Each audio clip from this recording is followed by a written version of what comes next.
Dalam dunia yang sentiasa berubah, kita sering bertanya, apakah kekuatan sebenar seorang insan? Adakah pada kepintaran atau pada teknologi di tangan? Hakikatnya, kekuatan sebenar bermula dari hati. Hati yang mencintai ilmu.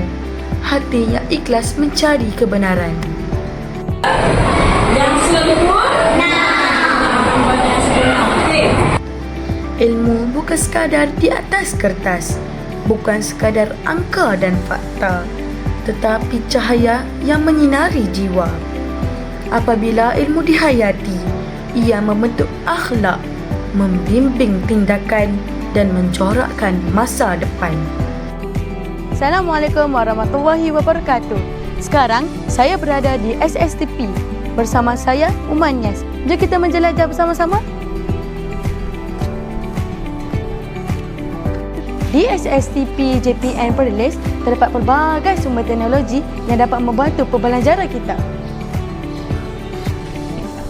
SSTP JPN Perlis merupakan sektor sumber teknologi pendidikan yang menyediakan pelbagai sumber teknologi untuk digunakan oleh murid dan guru bagi negeri Perlis. Saya amat teruja. Di situ terdapat bilik on air.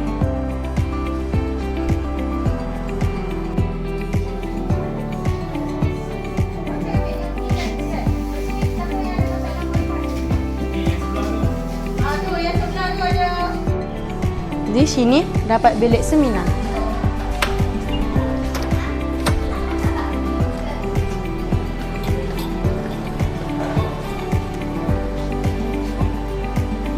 Ini ialah library desk.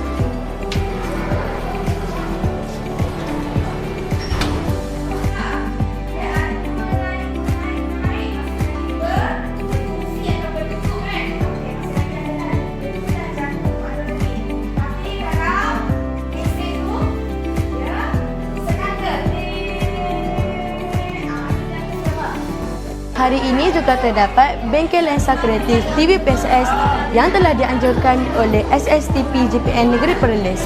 Terdapat ramai-ramai kawan saya di sini.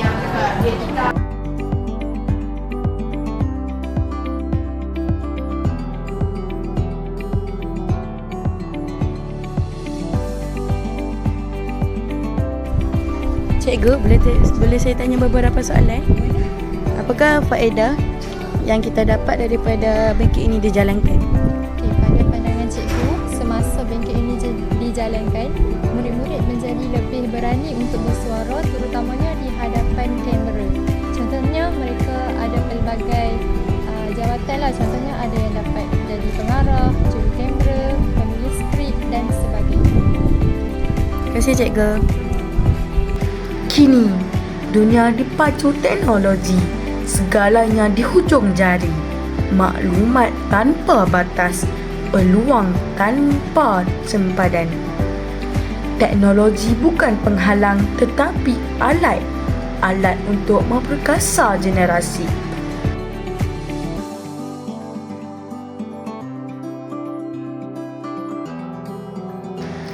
Dengan teknologi, kita belajar lebih pantas, mencipta tanpa had dan berhubung tanpa jarak. Namun, tanpa ilmu di hati, teknologi hanya kosong tanpa arah. Ilmu di hati adalah kompas kehidupan. Teknologi di tangan adalah kunci kemajuan. Bersama kita bina generasi berilmu, berakhlak dan berdaya saing. Ilmu di hati, teknologi memperkasa generasi. #Sri 1 #generasi masa depan.